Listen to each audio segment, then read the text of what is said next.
Hello students, today we are going to present applied mechanics topic force system and parallelogram law of forces। आपने देखा होगा कि parallelogram law of forces शायद 9वीं 10वीं में भी आपने पढ़ा होगा, लेकिन वो वेक्टर एडिशन का रहा होगा।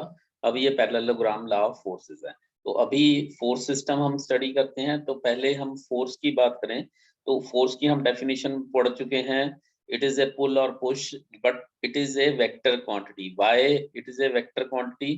अब ये देखिए, हमने देखा हुआ है कि हम एक दीवार को पुश करते हैं तो हमें एक रिएक्शन मिलता है। तो बोथ आर द फोर्सेस। एक जो है आप फोर्स लगा रहे हैं और आपको माइनस वाला फोर्स रिएक्शन में मिल रहा है। So this is a vector quantity. वो हम अगली स्लाइड में देखेंगे क्यों उसको वेक्टर क्वांटिटी कहते हैं। Force is the action of one body on another. ये स्टैटिक्स का रूल है। स्टैटिक्स में अगर पढ़े तो सिर्फ वो बॉडी के ऊपर फोर्स लगाता है। वो उसके रिजल्टेंट क्या निकलते हैं वो हमें पता है कि या तो वो बॉडी मोशन में आ जाती है या फिर वो उसका डायरेक्शन चेंज हो जाती है, या अगर हम बात करें तो उसकी शेप भी चेंज हो सकती है। लेकिन अभी हम रिजिड बॉडी कंसीडर करते हैं कि उसके ऊपर फोर्स का सिर्फ शेप उसकी चेंज नहीं होती है। Force is an action that tends to cause acceleration of an object. Now this is dynamics की ये definition है कि force क्या करता है, body को movement में ले आता है। Tends to cause acceleration of an object, एक body को object को movement में लेके आता है। The SI unit of force magnitude is Newton, as we know, सभी को पता है कि न्यूटन है, हम पहले चैप्टर में भी पढ़ चुके हैं। And 1 Newton is equivalent to 1 kilogram metre per second square. Kilogram metre per second square या kgm सेकेंड माइनस 2, इस तरह से भी लिख सकते हैं उसको। एग्जाम्पल ऑफ मैकेनिकल फोर्स हमें पता है, include the thrust of rocket engine, जो रॉकेट इंजन को आगे की तरफ थ्रस्ट देता है। The impetus that causes a car to speed up, जो कार को स्पीड करने के लिए जो फोर्स लगता है वो भी एक फोर्स है।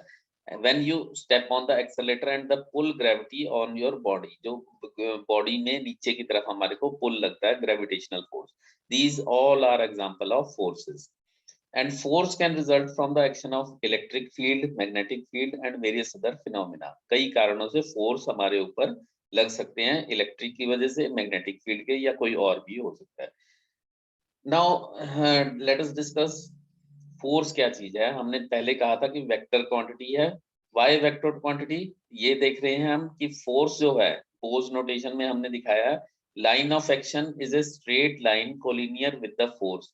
इसकी जो लाइन ऑफ एक्शन है, दैट मींस इसका एक मैग्नीट्यूड है, मैग्नीट्यूड के साथ साथ इसकी डायरेक्शन भी है। लाइन ऑफ एक्शन यहाँ पे हम देख रहे हैं कि इसकी लाइन ऑफ एक्शन भी है, जो कि लाइन की कोलिनियर, एक ही लाइन में दिखता है। Now there is force system, a number of forces acting on a body। कई सारे फोर्सेस एक ही टाइम में साइमल्टेनियसली अगर लग रही हैं, then it becomes a force system. जैसे कि यहाँ पे दिख रहा है कि एफ ए एफ बी इधर लग रहा है, एफ सी इधर लग रहा है, एफ डी लग रहा है। So this is a force system. अब फोर्स सिस्टम कितनी तरह के होते हैं? Concurrent, if the lines of action intersect at point. Concurrent किसको कहते हैं? अगर सारी लाइनें एक ही पॉइंट के ऊपर टच कर रही हैं, इंटरसेक्ट कर रही हैं।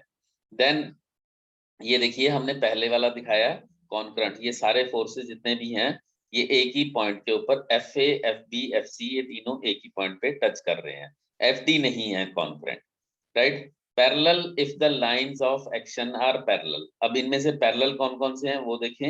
F B and F D are parallel, ये दोनों पैरेलल हैं, इनकी लाइन ऑफ एक्शन पैरेलल है। Coplanar, coplanar if the line of actions line on the same plane. अब ये सभी एक ही प्लेन पे लाई कर रहे हैं, तो F A B C D ये सारे कोप्लेनर है। इसको अलग से भी देखें। अब पैरेलल और कोप्लेनर, इन दोनों में सभी पैरेलल जो हैं वो कोप्लेनर होंगे? नहीं, ऐसा नहीं है। कुछ ऐसे भी होंगे जो अलग अलग प्लेन के ऊपर होंगे लेकिन पैरेलल हो सकते हैं। तो फोर्स सिस्टम की क्लासिफिकेशन हम पढ़ चुके हैं, दोबारा मैं बता देता हूँ। कोप्लेनर और नॉन कोप्लेनर अलग अलग हम बड़ी कैटेगरीज बना देते हैं। Coplanar means the forces constituting the given system lie in same plane, एक ही प्लेन में एक्ट करते हैं। अब कोप्लेनर की आगे कैटेगरी हो सकती है concurrent, coplanar, concurrent, coplanar, non concurrent, coplanar, collinear, coplanar, parallel, coplanar, non parallel. ठीक है, इनको हम अलग अलग बता चुके हैं कि कॉन्करेंट क्या होते हैं, पैरेलल क्या होते हैं, कोलिनियर क्या होते हैं। नॉन कोप्लेनर में भी इनकी कैटेगरी बन सकती है। तो अभी हम इनको एक एक करके अगर स्टडी करें तो फोर्सेस में अब ये हमारे देखिए कॉन्करेंट हैं, F2, F1, F3 ये तीनों एक ही पॉइंट पे टच कर रहे हैं, कॉन्करेंट हैं और एक ही प्लेन में है, XY प्लेन के अंदर काम कर रहे हैं। अब यहाँ पे देखिए एक एग्जांपल दिया हमने, coplanar concurrent forces on XY, ये F1, F2, F3, F4 ये सारे कोप्लेनर हैं। Coplanar concurrent in inclined plane, XY inclined plane है उसके ऊपर भी ये काम कर सकते हैं। Coplanar non concurrent on XY, ये देखिए F1 F4 जो है ये नॉन कॉन्करेंट है, F5 भी नॉन कॉन्करेंट है, F2 F3 कॉन्करेंट है, एक पॉइंट पे मिल रहे हैं। अब coplanar non concurrent forces in XY plane, ये इसमें देखिए कोप्लेनर तो है लेकिन इनमें से कोई भी कॉन्करेंट नहीं है, इसमें F2 F3 था, इसमें कोई भी फोर्स एक ही पॉइंट पे नहीं मिल रहा है। कोप्लेनर कोलिनियर फोर्सेस, ये देखिए F1 F2 F3 F4 ये सारे एक ही लाइन में, इंक्लाइंड प्लेन के ऊपर भी ये एक ही लाइन में दिखाई दे रहे हैं। फिर नॉन कोप्लेनर एक प्लेन में नहीं है।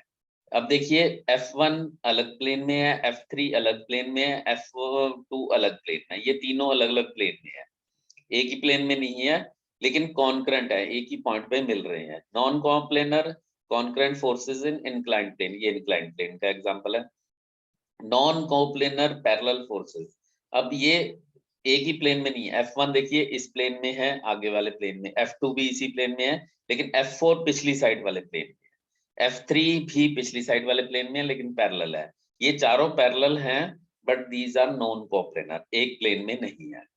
Non coplanar, non concurrent, non parallel forces ये सारे हैphazard फैशन में है। देखिए F1 F2 अलग अलग प्लेन में है, एक ही पॉइंट पे मिल भी नहीं रहे हैं, कोई पैरेलल भी नहीं है। सो अब बात करते हैं रिजल्टेंट एंड इक्विलिब्रियम। ये रिजल्टेंट क्या होता है और इक्विलिब्रियंट क्या होता है, ये दो दो नंबर का क्वेश्चन आता है आपका। अब देखिए यहाँ पे हमारे दो फोर्सेस लग रहे हैं F1 एंड F2 और इसका एक रिजल्टेंट दिख रहा है FR और एक इक्विलिब्रियंट FE दिख रहा है। अब इनकी डेफिनेशन अगर पढ़ें, a single force which produces the same effect as that the combined effect of two forces may be known as resultant force। एक अकेला फोर्स ऐसा इफेक्ट प्रोड्यूस करे जो कि दो या दो से ज्यादा फोर्सेस का जो इफेक्ट होगा वैसा ही प्रोड्यूस करे तो उसको हम रिजल्टेंट फोर्स कहते हैं। एक सिंगल फोर्स जो वही इफेक्ट प्रोड्यूस करे जो कि कई सारे फोर्सेस इकट्ठे मिलके साइमल्टेनियसली एक्ट करने पर भी वही इफेक्ट दे तो उसको हम रिजल्टेंट फोर्स कहते हैं। देखिए यहाँ पे ये FR जो है ये हमारा रिजल्टेंट फोर्स है। नाउ इक्विलिब्रियंट क्या है? इक्विलिब्रियंट क्या है? A single force which balances the combined effect of two forces to keep the body in stable position is known as equilibriant force। इक्विलिब्रियंट क्या है कि ये जैसे ये F1 और F2 फोर्सेस लग रहे हैं, कई सारे फोर्सेस लग रहे हैं, एक इक्विलिब्रियंट क्या है, इसको उल्टी साइड में खींच के उस बॉडी को स्टेबल पोजीशन में रख रहा है तो उसको हम इक्विलिब्रियंट फोर्स कहते हैं। देखिए यहाँ पे हम इसको दिखा भी रहे हैं, ये वाला इक्विलिब्रियंट है। अब resultant of two forces by parallelogram law, अब पैरेललोग्राम लॉ हमारा आ गया है। इफ टू फोर्सेस की डेफिनेशन याद कर लीजिए, 2 नंबर में आती है। If two forces acting on a particle are represented in magnitude and direction by two adjacent side of a parallelogram. Parallelogram सबको मालूम है कि क्या होता है, जिसकी एडजेसेंट साइड आमने सामने की साइड जो होती हैं वो पैरेलल होती हैं। तो एडजेसेंट साइड जो होती हैं वो एंगल पे होती हैं। तो अगर वो दो फोर्सेस कह रहा है कि दो फोर्सेस यहाँ पे दिखा रहे हैं F1 और F2, अगर वो दो फोर्स, क्योंकि फोर्सेस जो हैं वो वेक्टर क्वांटिटी है, मैग्नीट्यूड भी और डायरेक्शन भी। अब ये मान लीजिए 30 है तो 3 सेंटीमीटर दिखा दिया, ये 20 है तो 2 सेंटीमीटर दिखा दिया हमने, तो मैग्नीट्यूड दिखा दिया, डायरेक्शन भी दिखा दी इसकी। तो मैग्नीट्यूड और डायरेक्शन से दो एडजेसेंट आसपास वाली साइड्स के से दिखाए जा सकते हैं then their resultant will be diagonal. जो resultant है वो diagonal होगा, represented in magnitude and direction of the parallelogram passing through their point of intersection. इस point से निकलने वाला जो diagonal होगा, इधर वाला diagonal नहीं, इधर वाला diagonal जो है उससे represent किया जा सकता है। तो हमें वैसे भी दिखता है कि अगर दो फोर्सेस ऐसे लग रहे हैं तो कहीं सेंटर में उसका रिजल्टेंट हमारा निकलेगा। अब इसकी वैल्यूज कैसे निकलती हैं, तो इसकी कुछ डेरिवेशंस हैं, डेरिवेशंस आपके अभी सिलेबस में नहीं है। तो ये मान लीजिए कि F1 नीचे वाला फोर्स है, F2 ऊपर वाला, थीटा इनके बीच में एंगल है और रिजल्टेंट जो है वो हमारा अल्फा बना रहा है, FR जो है वो अल्फा बना रहा है। तो FR जो है उसका फॉर्मूला बनेगा F1 square plus F2 square plus 2F1 F2 cos theta whole under root, और अल्फा जो एंगल निकलेगा रिजल्टेंट का tan inverse of F2 sin theta over F1 plus F2 cos theta.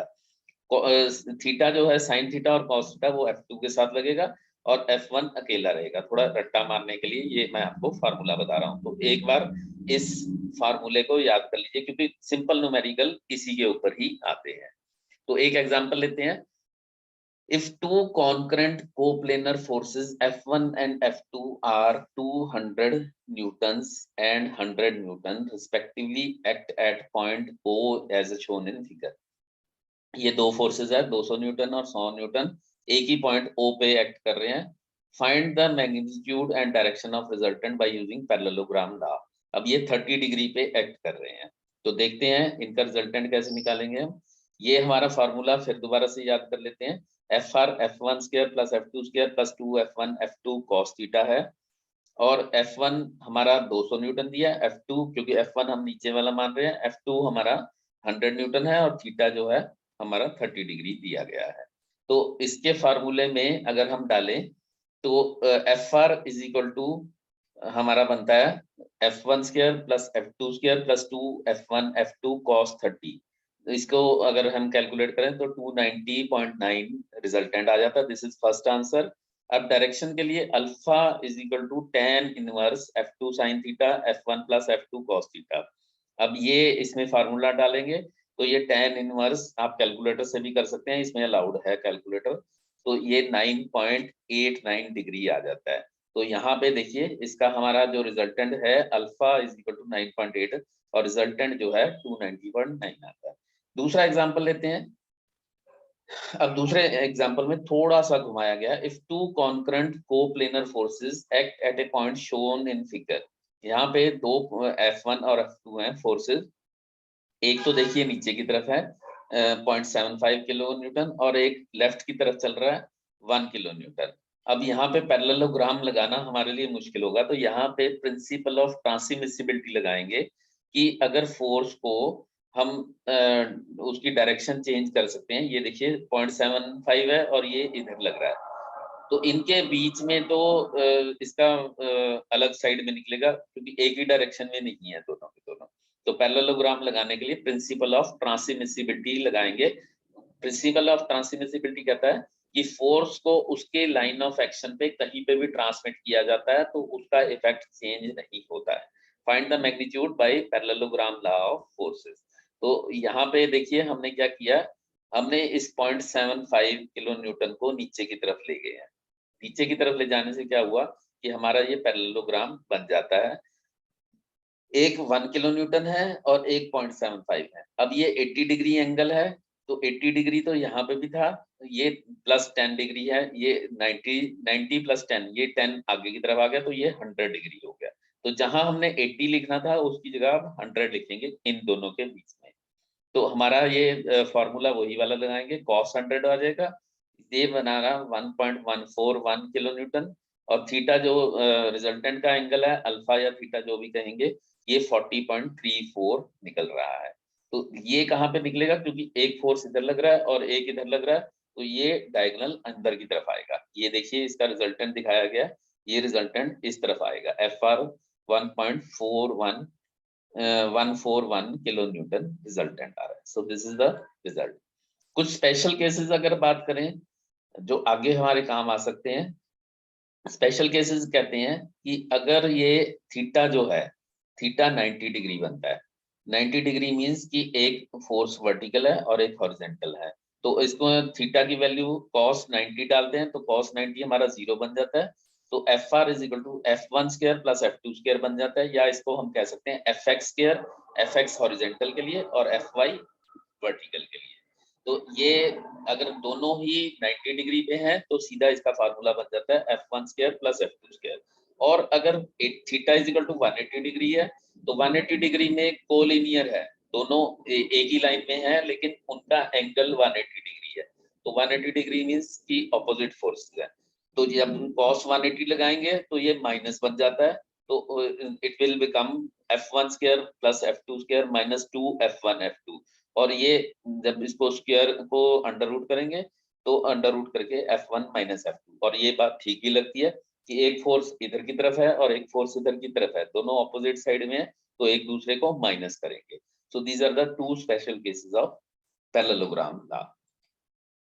एक और लॉ हमारे सिलेबस में है ट्रायंगल लॉ ऑफ फोर्सेस, अभी के लिए डेफिनेशन सिर्फ हम बताते हैं। Triangle law of forces, triangle law of forces states that if two forces acting simultaneously on a particular are represented in magnitude and direction by two sides of triangle taken in order, तो दो forces हैं F2 F1 एक ही point P के ऊपर act कर रहे हैं और वो ऑर्डर में है, ऑर्डर मींस कि एक मूवमेंट में है, F2 इस साइड कर रहा है आगे F1 साइक्लिक ऑर्डर में है, then their resultant is represented in magnitude and direction by third side of triangle taken in opposite। तीसरी क्लोजिंग साइड जो है उसकी भी साइक्लिक ऑर्डर में नहीं लेनी लेकिन अब उल्टी साइड में लेना है, तो ये ट्रायंगल लॉ कहलाता है। एक और भी हम है हमारा, लेकिन वो नेक्स्ट में करेंगे, अभी के लिए